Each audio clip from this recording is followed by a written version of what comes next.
Zillow I took it as an attack to kill real estate agents, right? Good news is they failed, but I see all the effort, right? The effort that we all put in, you guys are talking about. How can other technology companies, right? I mean, there's always going to be a push to kill real estate agents to get rid of the commission, but I mean, we're in the trenches. We're making sure the clients are understanding the right numbers and being taken care of. I mean, is that a concern for either of you at all? I mean, what's the pros and cons like in your head of how does technology hurt us? I can go. My industry, so being commercial and specifically industrial, we've started to see auction services become a very big part of the industry in a way to eliminate brokerage. And it's just like any other auction that you'd think, right? You take a bunch of pictures of the building and put it up there and let people bid on it. What technology misses is the art of the deal, right? And the art of the deal, the artist is the broker, okay? And I'm not saying that to like pat myself on the back, but we are a buffer, okay? So we are there to make sure that the buyer and the seller doesn't talk to each other.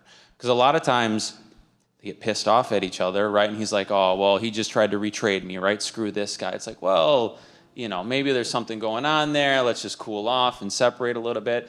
And you're also that punching bag, right? So like, again, like something goes sideways as the broker, right? It's like I get paid to, get kicked in the teeth, basically. Or like, people just yell at me all day long. And I smile, right? It's like, oh, I totally feel the situation, right? It's like, I got it, it's cool, don't worry about it. And then like, I turn around and yell, right? But it's part of the business, and we act as that buffer, and we help just kind of gently push the deal forward. And also, like, you'll hit these inflection points in transactions, right, where you're at a stalemate, and it's like, what do we do? And as a broker, you kind of sit there and you're like, okay, how can we make this happen, right? The seller's like, I'm only going to take this price. The buyer's like, I can't afford to pay anymore. And you're like, how do we get creative, right?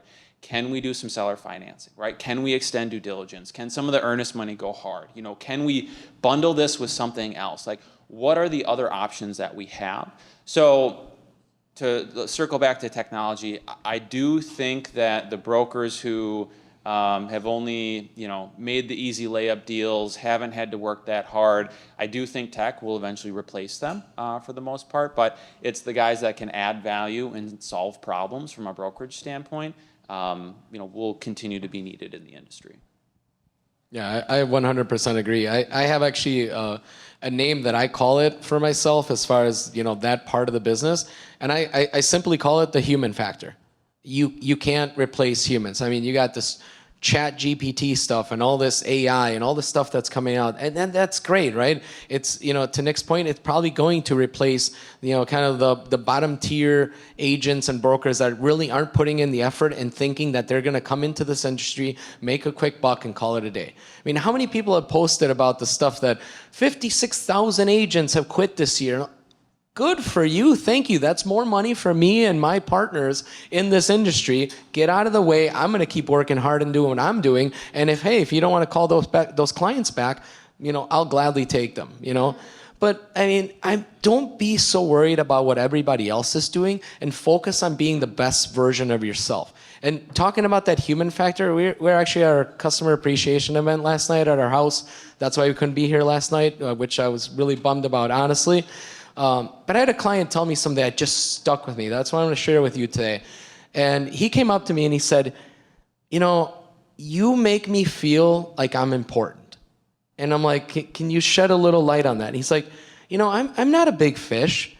I have maybe 7, 8 properties. We sold one on market. We sold one off market. It was kind of cool. We did bookends. We closed one on Monday and one on Friday. He had a great week. And he showed up to our event.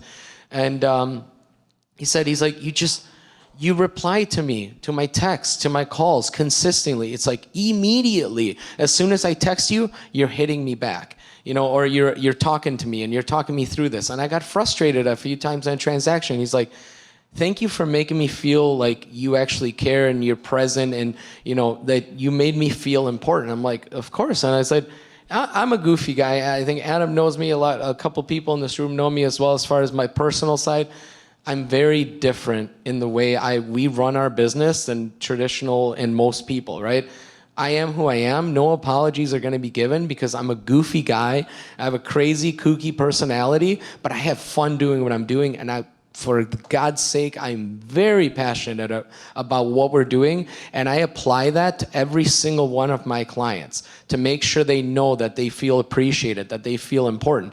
So to talk about the technology does not have feelings. Technology can't replace humans to be present for somebody. To, like Nick said, right? He gets kicked in the teeth sometimes. I get punched in the gut. So we're in this similar situation. I mean, we've had to be financial counselors. I'm sure we've been marriage counselors before because Psychiatrists, therapists, constantly. Yeah. Exactly, I know more right? about people's wives and kids than they would tell anybody else. It's Exactly. crazy. So, and the thing is that you can't replace that. You can't replace care, passion, and the ability to do that. So regardless of what technology develops and how it comes out and what it maybe shapes some part of the industry, but for the true hardcore agents and brokers that are out there that are living, breathing, eating this every single day, there's nothing to worry about as long as you keep being yourself.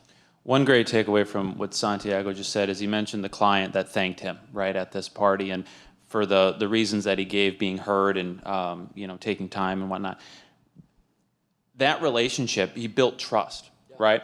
So now Santiago is seen as the trusted advisor, okay? So if he gets into a rough patch in one of these transactions with that client, the client is going to listen to him, right? He is going to take his advice, he's going to let him lead the way kind of through this, and it's because he took the time, right? If you look at elementary sales, okay, you should never have to close somebody, hard close somebody, meaning that like I sit down and we lock eyes and I don't talk first, right? Nobody wants to do that. And if you do your job up until that point, you don't have to, because you have buy-in from the client, right? You have the customer trusting you. The customer believes in the product, and they've already decided that they're going to buy it from you. And that starts with being heard and communication and everything like that.